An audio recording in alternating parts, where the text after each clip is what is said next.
안녕하세요, 여러분. 저는 40대 초반의 여자입니다. 다가오는 추석에 스트레스를 받고 있을 며느리분들이 많으실 텐데요. 그런 며느리분들께 조금이나마 자신의 처지가 저보다 낫다는 말을 좀 해드리고자 사연을 보내기로 결심을 해봤습니다. 살다 살다 저희 집 같은 시댁을 겪는 여자분들을 본 적이 없는지라 저처럼 고생을 한 며느리분들도 덜 있을 것 같다는 생각이 드네요.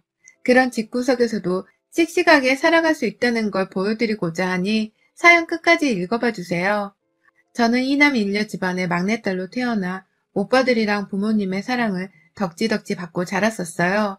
둘째 오빠랑 나이 차이가 7살이나 나는 바람에 초등학교 들어가고 난 후부터는 오빠들이 저를 아주 애기 마냥 다뤄줬던 기억밖에 나지를 않고 그런 우애 좋은 저희 남매들 사이를 보면서 친정 부모님께서는 늘 좋아라 하셨습니다.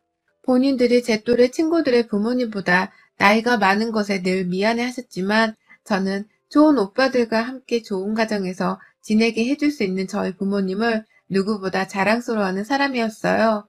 그래서 친구들 사이에서 저희 부모님을 보여드리는 것에 단 한 번도 부끄러워 해본 적이 없었고, 저희 아버지 말로는 제가 그렇게나 수시로 친구들을 집에 데려와서는 저희 친정 부모님, 그리고 오빠들 틈에 껴서는 같이 놀곤 하곤 했었다고 해요. 그만큼 친정 가족들을 피부치 그 이상으로 생각을 하고서는 친구 마냥 거침없이 놀고 어울리는 것에 익숙해졌었던 것이었습니다. 허물없이 가까이 하려고 하니 이런 저를 나이가 들어가도록 친정 오빠나 부모님은 늘 애기 마냥 보듬어 주려고 하셨고요. 오빠들이 저 대학을 막 입학했을 때 이미 결혼을 다 해버린 바람에 저한테는 새언니들도 둘이나 생겨버렸어요. 가족들 사이가 워낙 좋았었기 때문에 새언니들도 금방 우리 가족들 팀에 들어와 어울릴 수 있었고, 그래서 저하고도 개인적으로 참 돈독한 관계를 유지해 왔었습니다. 그 당시 새언니들 나이도 겨우 20대 후반이었는데, 겨우 20살이 되어서는 성인 노릇을 하고 있는 저를 불러다 좋은 곳들도 많이 데려가주고, 맛있는 것도 많이 먹여주며 정말 친한 언니들 마냥 잘 챙겨줬어요. 그렇다 보니 제게 가족이란 것은 늘 이렇게 사이좋게 잘 지내는 것이라고 생각을 하고 자랄 수밖에 없었습니다. 누구 하나 모난 성격을 가진 사람이 없었고 싸운다 하더라도 가족이니까 당연히 대수롭지 않게 빨리 화를 풀고 또 사과를 먼저 하는 것에 부끄러워하지를 않았었어요. 그러니 오래도록 좋은 관계를 서로 지속해 나가는 것이 어찌 보면 당연했고 새로운 가족이 된 새언니들까지도 금방 저희 가족들 틈에 융합이 되어서 잘 지내다 보니 저 또한 제가 결혼을 하면 그런 남자를 데려와서는 저희 친정과 아주 잘 지내기만 할 거라 생각했습니다. 내가 꿈꾸는 이상적인 가족의 모습이 그런 것이었기 때문에 무슨 일이 있어도 우리 가족들과 잘 어울려 지낼 수 있는 사람을 내 짝으로 데려오겠다는 결심을 어릴 적부터 했었죠. 누구나 여자들이라면 배우잣감은 상상해보곤 하잖아요. 제게 배우잣감 1순위는 그냥 더도 말고 덜도 말고 내 가족들과 진짜 피부치처럼 잘 지내줄 수 있는 그런 다정한 남자였습니다. 그런데 29에 만나 결혼을 한 남편 때문에 그 후 저희 친정 분위기는 180도로 달라졌습니다. 남편이 친정 식구들이랑 잘 어울리지 못해서 그런 거냐고요? 아니요. 남편이 저희 친정에 조금이라도 가서 얘기를 나누거나 하하호호 하려 하면 귀신같이 찾아내서는 남편을 불러내고 친정에 발도 못 붙이게 하려고 하는 시댁 식구들 때문이었습니다. 저희 남편은 일남일녀 집안의 장남이에요. 방송 계열 회사에서 일하는 남편은 당시 좋은 대학을 나와서 각광을 받던 엘리트 회사원이었고요. 시댁에서는 아들 잘난 맛에 흠뻑 취해서는 앞뒤 분간을 가리지 못하는 상황이었죠. 평범한 대학을 나와서 평범한 직장을 다니다가 저한테 먼저 반해서 고백하고 뒷공무니를 졸졸 따라다니는 남편과 결혼을 하기로 결심을 하자 시어머니는 어디서 굴러먹다 온 기집년이냐면서 저를 매몰차게 거부하셨습니다. 만나 인사를 나누는 것조차 거부를 하려 하신 것이죠. 처음엔 이 사실을 감히 저희 부모님께 말씀드릴 수가 없었어요. 얼마나 귀하게 키운 딸인데 이런 취급을 받는 걸 알면 속상해 하실까 싶어서 비밀로 한 채 남편과 부모님을 설득하려고 애를 썼죠. 제가 단지 조건이 좋지 못하다는 이유로 끝까지 반대를 하던 시어머니는 급기야 최후의 조건이라면서 저희 집 재정 상태를 물어보셨어요.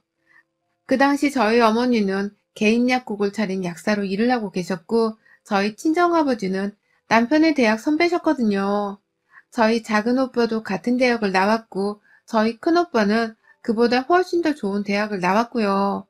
저희 가족들 중에 남편 대학 선배가 있다는 것과 또 저희 아버지가 개인 사업을 하며 어느 정도 재산을 구비해두고 계시다는 것, 그리고 엄마가 약국 약사로 일을 하신다는 것에서 뿅 반하셔서는 결혼을 허락하더라고요.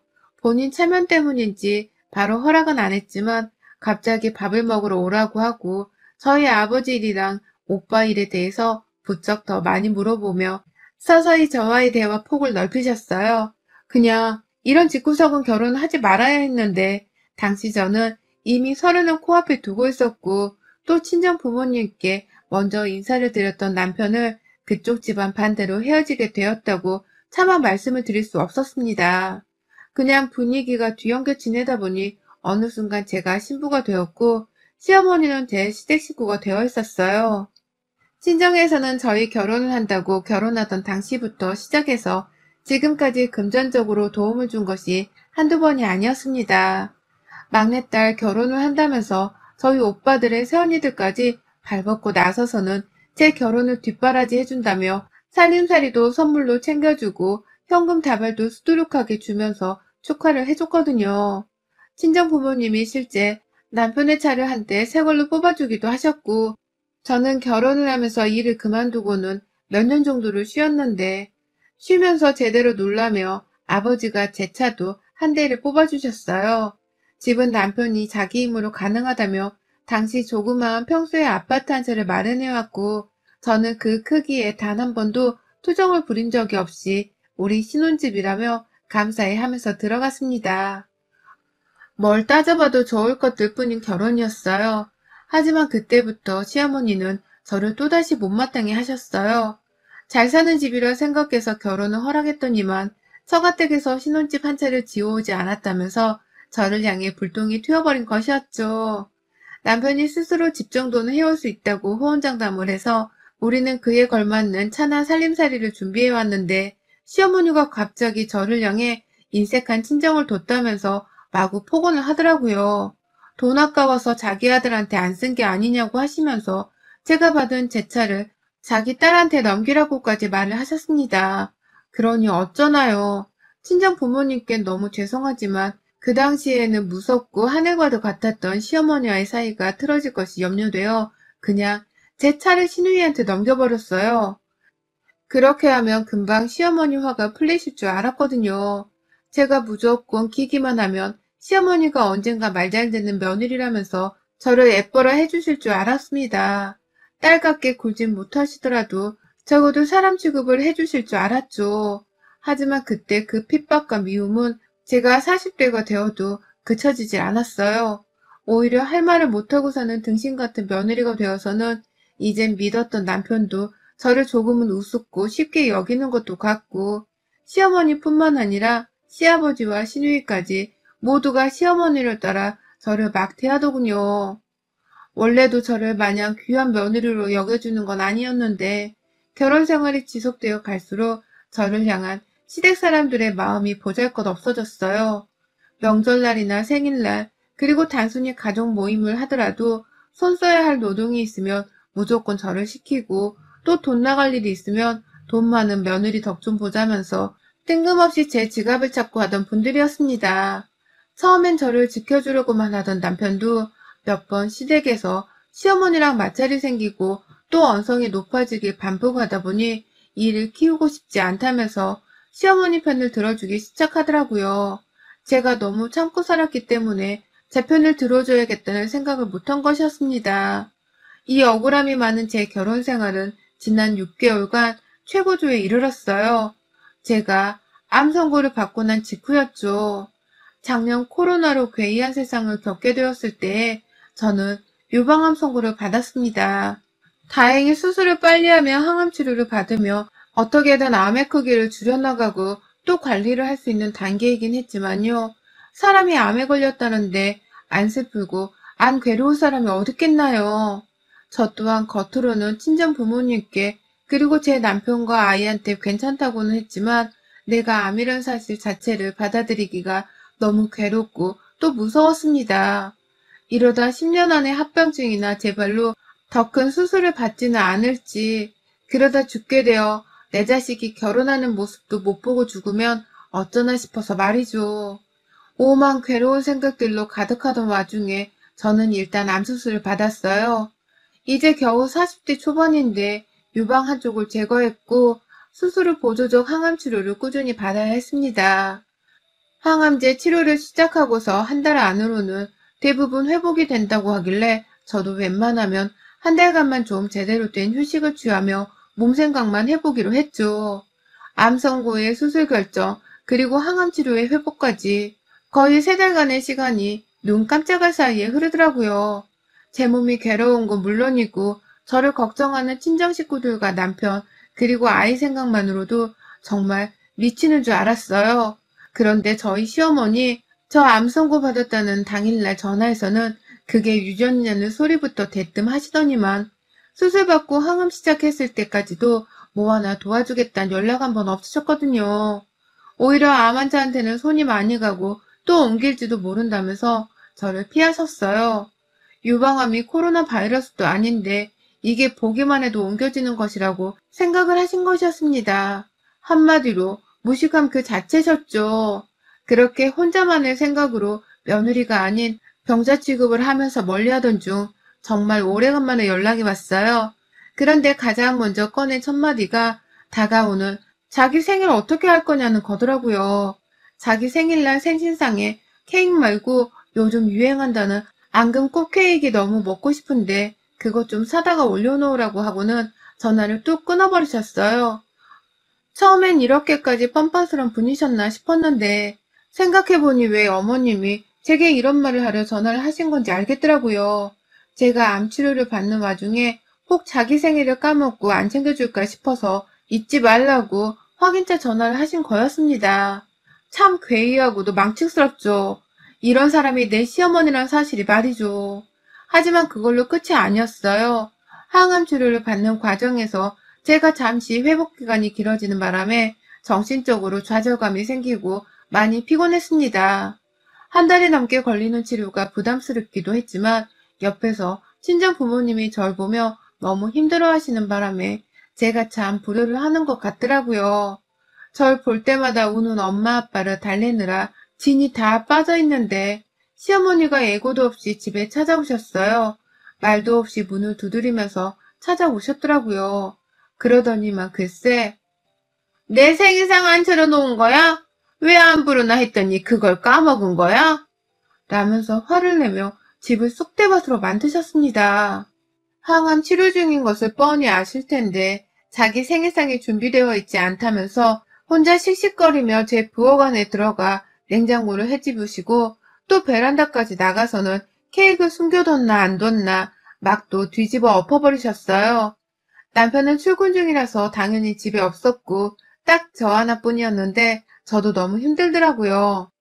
어머니, 저 항암 치료 받고 왔습니다. 지금 암 치료 중이잖아요. 라면서 너무한 게 아니냐면서 거의 하소연을 하듯이 울먹이면서 말을 했어요. 그러자 저희 어머님 참 냉정하고도 피도 없는 사람이더군요. 제게 딱 그러시더라고요. 알아, 이 더러운 거사. 어디서 더러운 질병을 가지고 와가지고는 네 친정에서 그딴 더러운 병을 가지고 와놓고 뭘 저랬다고 떵떵거리며 말을 하니. 당장 네 친정 가서 항암인지 뭔 치료도 받아라. 내 아들을 이렇게 더러운 네 옆에 놓아두고선 나도 도저히 속이 불편해서 가만히 있을 수가 없으니. 에라이 더러운 년. 라고 말이죠. 정말 너무하시지 않나요? 며느리가 단순 감기도 아니고 암에 걸려 가슴을 도려내고 항암 치료를 받는 중인데 더러운 년이라고 욕을 하시다니요. 이렇게 독하고 못된 시어머니는 정말 들어본 적이 없었습니다. 어쩜 이렇게 말을 나쁘게 하시나 싶어서 바로 따져묻고도 싶었는데 전 그냥 아무 힘이 없었어요. 차라리 무시를 하고 말지 이런 무식하고도 못된 사람하고는 한마디도 섞고 싶지 않았습니다. 결국 저는 난동을 피우는 어머님을 내버려 둔 채 혼자 집을 나섰어요. 시어머니 말씀대로 저 그냥 친정에서 부모님 옆에 편히 기대어 치료받겠다면서 어머님을 내버려둔 채 친정으로 도망쳐 버렸습니다. 혼자 먼저 신발을 신고 집에 나가려 하자 뒤에서 어머님이 너 진짜 가? 라면서 절 붙잡으려는 듯 어딜 가냐 물어보려 하셨는데요. 보란 듯이 친정 간다고요. 라는 말과 함께 문을 쾅 닫고 집을 나섰어요. 그날 저는 바로 남편한테 전화를 해서는 애가 집에 혼자 있을 거니 당신이 알아서 챙기던 말던 하라며 나는 니네 엄마 때문에 더러운 몸 이끌고 친정 왔다고 말을 전했어요. 그러자 남편은 애가 걱정이 되는 건지 급한 대로 일을 정리하고는 바로 집으로 가면서 제게 연락을 해왔고 저는 남편이 아이를 돌봐주러 가고 있다는 것을 확인하자마자 바로 핸드폰을 꺼버리곤 그냥 친정에서 잠이 들었어요. 저를 걱정한다고 집에 모인 언니들, 오빠들, 그리고 부모님 보기가 너무 창피하고 죄송스러워서 차마 아무 말도 하지를 못했습니다. 그냥 모른 척 잠드는 게 최선이었죠. 그렇게 일주일을 더 친정에서 머물렀어요. 남편도 자기 엄마가 부린 행패에 대해서 인간적으로 제게 너무 미안했는지 차마 전화는 못하더라고요. 그냥 애 걱정은 하지 말라면서 저희 부모님께도 연락을 해줘서 진정을 시키고 있었고 또 제가 잠깐 병원에 가거나 외출을 한 사이에 계속해서 저희 친정에 찾아와서는 먹을 것을 놓아두고 가곤 했습니다. 한 번은 애를 데리고서 같이 친정에 와 저녁을 먹기도 했고요. 솔직히 시어머니가 미워 죽겠는 만큼 남편도 정말 미웠었는데 차마 애 앞에서는 아이 아빠한테 화를 내기도 뭐하고 싸우기도 뭐하더라고요. 우리 부모님은 내게 그런 부부싸움을 하는 모습을 한 번도 보인 적이 없었는데 나는 어쩌다가 이런 남자랑 결혼을 해서는 이런 일로 싸움을 해야 하나 싶었던 나머지 저 스스로에 대한 자괴감이 사무치게 들기도 했었죠. 그래서 그냥 뭐든 남편에게는 화를 내지 않았고 단지 당분간은 정말로 시어머니를 보고 싶지도 않아 이름을 입 밖에 꺼내지 않았습니다. 그러니 저희 가족들도 자세한 내막은 잘 몰랐지만 시어머니와의 마찰이 있었다는 것 정도만 파악을 하고서는 시어머니에 대해서 일절 물어보질 않아줬어요. 그런데 그런 금기어와도 다름이 없던 시어머니가 감히 제 친정에 찾아왔네요. 제가 친정에 머문 지 일주일이 막 지나는 그 시점에 말입니다. 역시나 그 시각 남편은 출근을 했을 때이고 저는 막 친정 부모님 도움을 받아서 병원으로 항암 치료를 받으러 갔다가 집으로 돌아왔는데요. 에그머니나 제 집으로 시어머니가 무턱대고 쳐들어왔던 것처럼 감히 시어머니가 내 부모님 집으로 똑같이 무례하게 찾아오신 겁니다.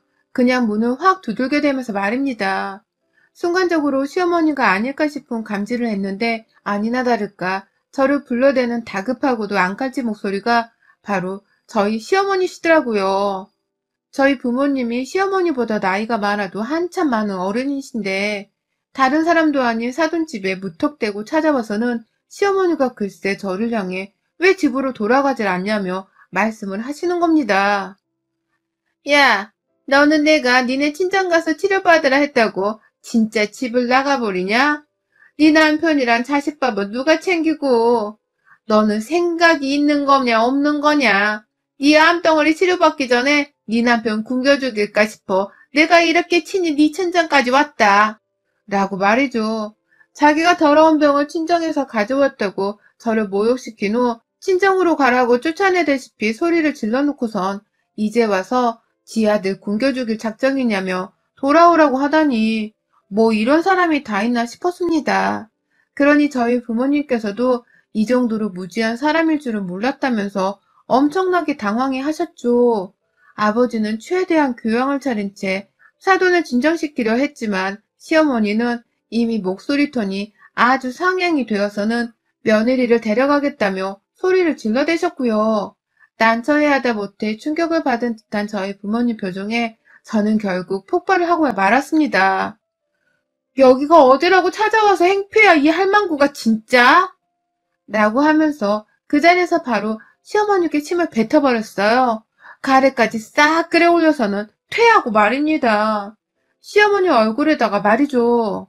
엄마, 아빠, 이 사람이 나 더러운 병 걸렸다고 집에서 나가라 했었어. 그래서 내가 항암 치료를 친정에 와서 받으려고 한 거고, 근데 이제 와서 지 아들 밥 굶긴다며 나보고 도로 집에 돌아가라 하네? 진짜 이 할망구를 어쩜 좋지? 라고 하며 몇 번을 더 침을 퇴퇴하며 꺼지라고 소리를 지르니 뒤에서 저희 엄마가 그 말을 듣다 폭발을 하셨어요. 귀하게 키운 남의 집 딸을 감히 그런 식으로 대하고 있었냐면서. 앞에서 딸은 침을 튀기고 있고 남편은 옆에서 소리를 지르며 시모를 위협하는 가운데 엄마는 혼자 뒤에서 뭘 꼼지락거리시다가 급기야 물바가지를 들고 나오셨습니다. 바가지 위에다가 찬물을 받아서는 그걸 그대로 현관 앞에 서 있는 시어머니 앞에 부어버리셨고요. 그도 모자라 들고 있던 바가지로 시어머니 머리에 내리 꽂으셨어요. 뻥 하는 소리와 함께 바가지가 시모 머리에 맞아 진동을 울리는 게 저한테까지 다 느껴지더라고요. 그 상태로 시어머니는 물에 빠진 생쥐꼴이 되어선 저희 부모님 앞에서 눈만 껌뻑이다가 먼저 뒷걸음을 쳤고 저는 시어머니께 똑같이 되갚아주는 말을 건넸어요. 나한테 더럽다고 하셨던 그 말을 늘 곱씹고 있었는데 이번엔 내 차례라면서 야, 이 더러운 년아, 내 집에서 당장 나가. 더러운 그 꼴로 감히 내 부모님 앞에서 뭐라고 있어? 나가라니까? 라면서 마구 소리를 질러댔죠. 저도 제가 뭐라고 있는 건 줄은 잘 몰랐지만 그냥 그 순간에는 시어머니를 무조건 겁부터 줘야겠다는 생각뿐이었습니다. 마냥 소리를 지르고 침을 뱉어서라도 시어머니를 내 집에서 내 손으로 쫓아내고 싶었어요. 감사하게도 부모님이 제 옆에서 저를 따라 침만 안 뱉으셨을 뿐 엄청나게 소리를 지르며 억압을 주신 덕분에 시어머니는 이미 잔뜩 쫄아선 물을 뚝뚝 흘려대며 집을 나가버리셨습니다. 나가는 길에도 제가 엘리베이터 앞에 따라가선 시어머니 뒤통수에다가 더럽단 소리를 몇 번이고 뱉어냈어요. 이러다 진짜 남편이랑 내가 이혼하는 게 아닌가 싶어서 한숨이 푹 쉬어나오더라고요. 부부 사이를 돌이킬 수 없게 악화시켰다는 생각이 말이죠. 그런데 저희 남편, 시어머니께 제 뒷담화를 신랄하게 들었을 텐데도 먼저 허리를 숙이고는 저희 집에 찾아왔어요. 그리고는 말하더라고요. 장인어른 장모님이 절대로 이유 없이 화낼 분들이 아니신데 저희 엄마가 그렇게까지 문전박대를 당한 것에는 분명 이유가 있을 거라 생각합니다. 아내한테 말을 함부로 했다는 걸 알면서도 제대로 주의를 주지 못하고 살아온 제 잘못이 너무 큽니다. 라고 하면서 몇 번이고 저와 제 부모님 앞에서 잘못했다 고개를 숙이는 겁니다.